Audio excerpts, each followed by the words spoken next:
Olá, eu sou Vinícius Braz, professor de Biologia da Rede Estadual de Ensino. Estou aqui hoje para a gente iniciar, para você, aluno do terceiro ano, a nossa sequência de aulas em meio a essa pandemia. Na nossa aula de hoje, nós vamos falar sobre saúde coletiva. Então, essa primeira aula, nós vamos ver definir o conceito de saúde e compreender os principais indicadores de qualidade de vida. É importante, então, a gente fazer essa introdução sobre o conceito de saúde, sobre os indicadores de qualidade de vida, para a gente entrar nas principais doenças que vai acometer a nossa população hoje. Nossa primeira perguntinha, então, para a gente iniciar a nossa aula, vai ser: o que é saúde? Será que eu posso medir saúde? Eu consigo medir ela? Para a gente ver a relação, o conceito de saúde, gente, ela vai ser bem difusa e vai mudar ao longo da história. A gente sabe que na linguagem comum, saúde e doença, elas são efeitos opostos. Se eu estou doente, significa que eu não estou com saúde. Se eu não estou doente, significa que eu estou ótimo de saúde. E um corpo saudável é aquele que vai o quê? Funcionar adequadamente. Mas o que seria esse funcionar adequadamente? Né? Então, a gente vai ter que saber. E o corpo doente é o que apresenta o quê? Alteração metabólica ou alguma enfermidade. Então, se eu tenho um distúrbio metabólico pequenininho no meu corpo, eu estou doente? Será? Então, a gente vai ver isso e decifrar ao longo dessa aula. Para a gente, então, começar a ver e entender esse conceito de saúde, eu tenho que saber que saúde e doença, elas vão variar de acordo com os povos e de acordo com a história, tá?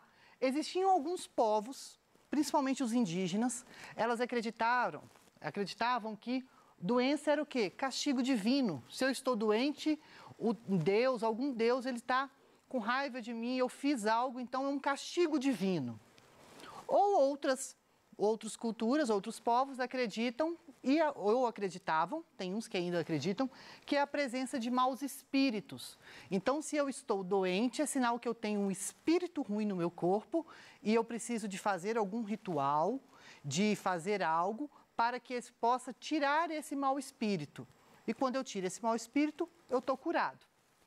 Pode ser também desequilíbrios energéticos.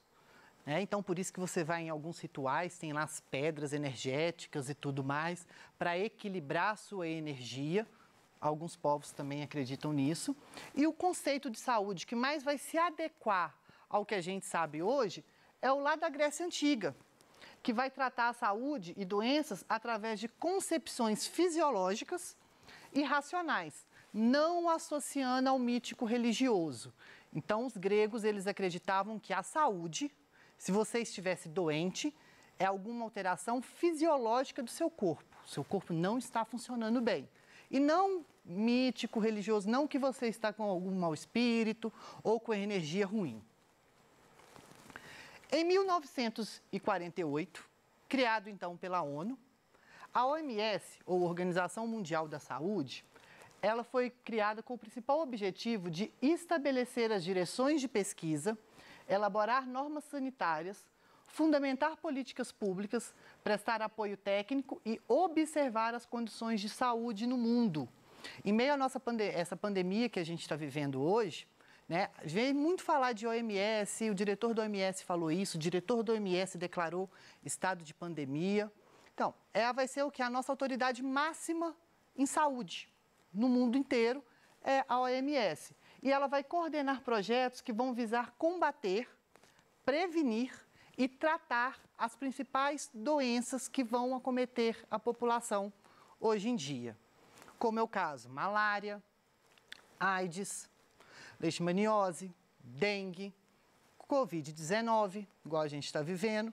Tudo isso, então, que a OMS vai estar discutindo e vai estar fazendo ações, além do que também outras doenças que não são infecciosas, digamos assim, como diabetes, hipertensão.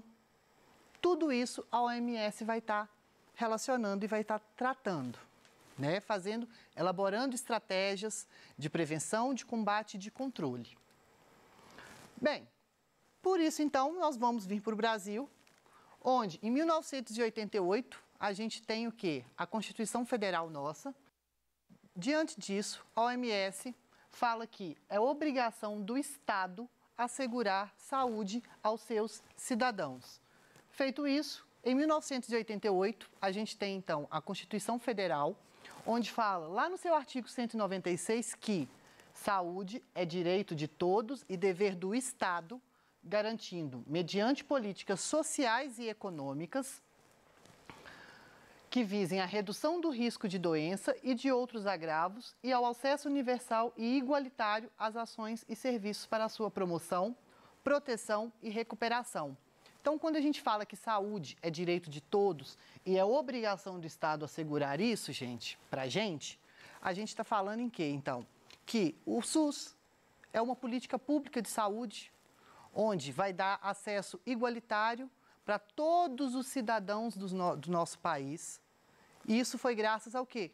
À OMS, onde esse conceito de saúde e desses deveres de cada pessoa na sociedade, de cada entidade governamental na sociedade, fez com que criassem, então, esse modelo que a gente vê hoje aqui no Brasil, que é o SUS.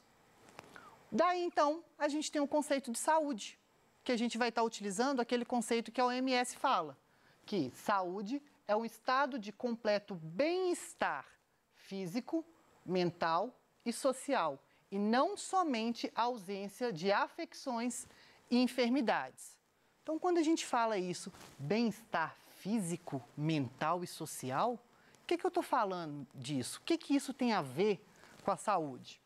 Quando eu falo em bem-estar físico, eu estou falando de quê? Ausência de doenças, acesso a saneamento básico, alimentação saudável, moradia adequada.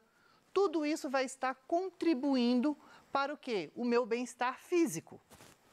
Aspecto mental, eu estou falando de saúde psicológica, né? Onde pessoas que vão viver situações de estresse prolongado.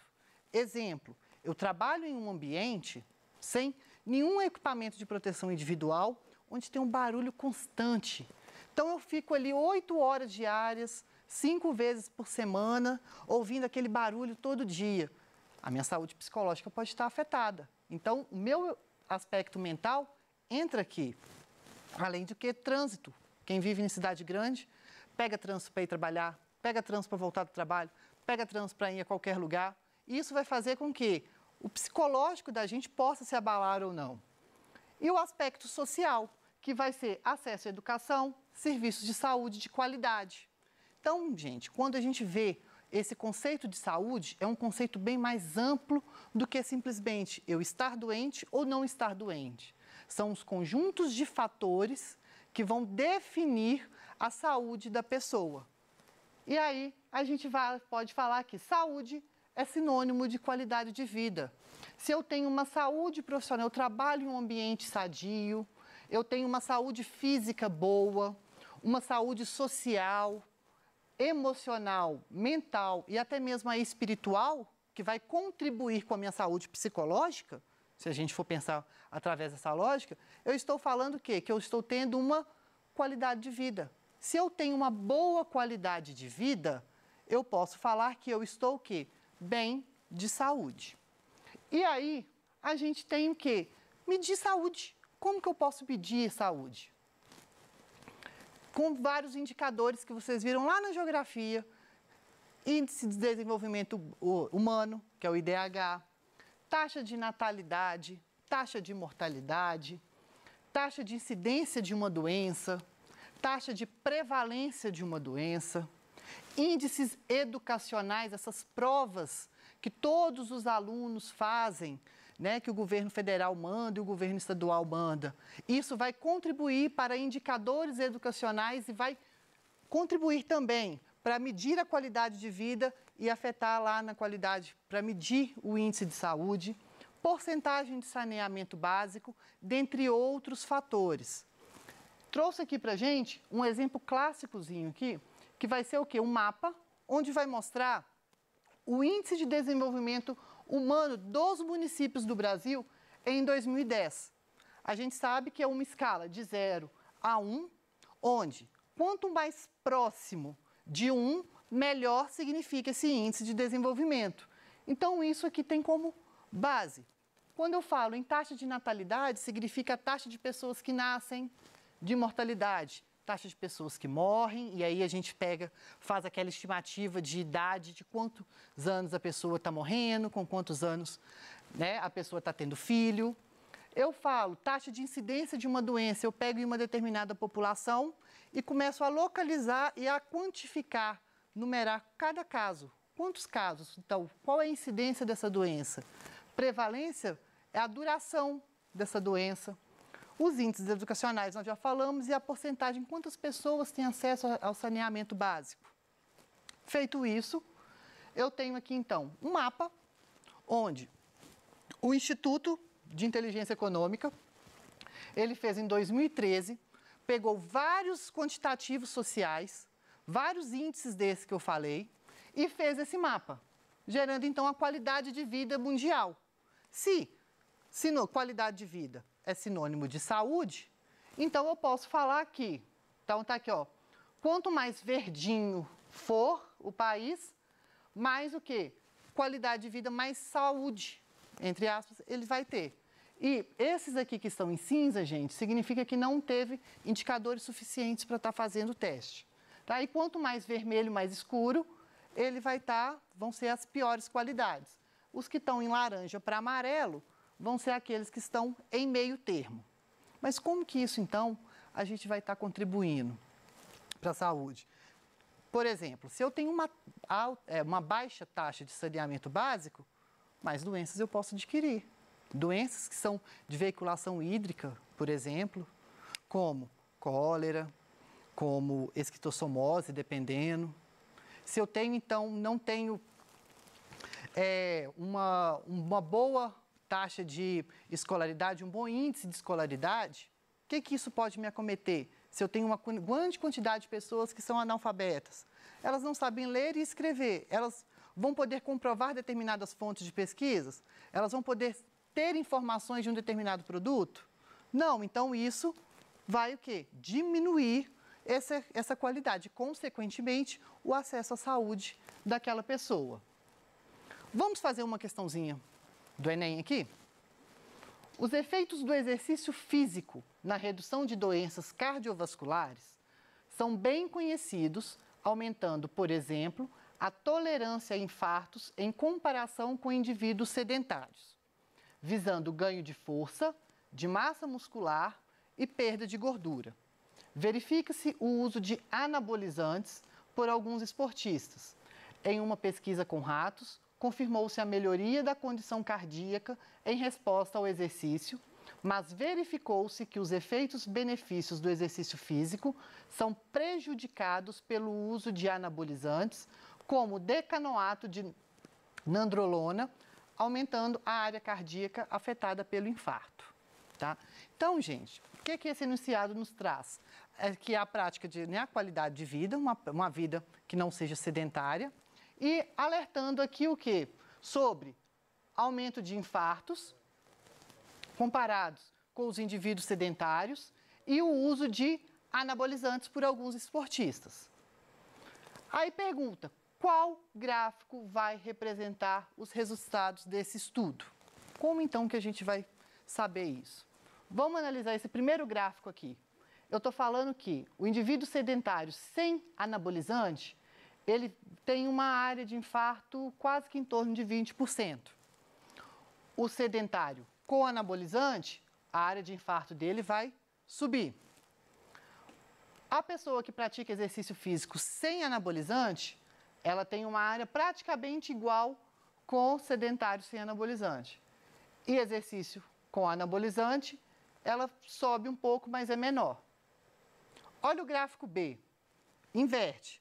Primeiro alto, segundo mais alto ainda, terceiro o mais baixo e o quarto um pouco mais abaixo que o primeiro. A letra C, ele está fazendo alto, mais alto ainda, desce e vai descendo até o exercício com anabolizante. A dela faz uma onda onde a maior área vai ser o sedentário sem anabolizante, a menor área vai ser o com anabolizante, exercício sem anabolizante fica no meio termo e um pouquinho o exercício com anabolizante, até chegar na última, que é sedentário sem anabolizante. Ela fica igualado com o exercício físico sem anabolizante. A sedentário com anabolizante é o mais alto e o menor é o exercício com anabolizante. O que a gente vai ter que avaliar nisso? Primeira coisa, a gente sabe dos anabolizantes. Anabolizantes, eles vão ser prejudiciais à saúde, a gente vê isso completamente em jornais, revistas, internet, o prejuízo à saúde que isso causa. Então, consequentemente, aquelas pessoas que fazem exercício físico com o anabolizante, elas vão ter o quê? Uma área de infarto menor. Então, aqui, ó, no gráfico B, o que eu vou observar? Que a área de infarto, ela vai ser maior com o uso de anabolizante em ambas as hipóteses, o que não ocorre nos demais gráficos mostrados. Então, vamos voltar aqui no gráfico.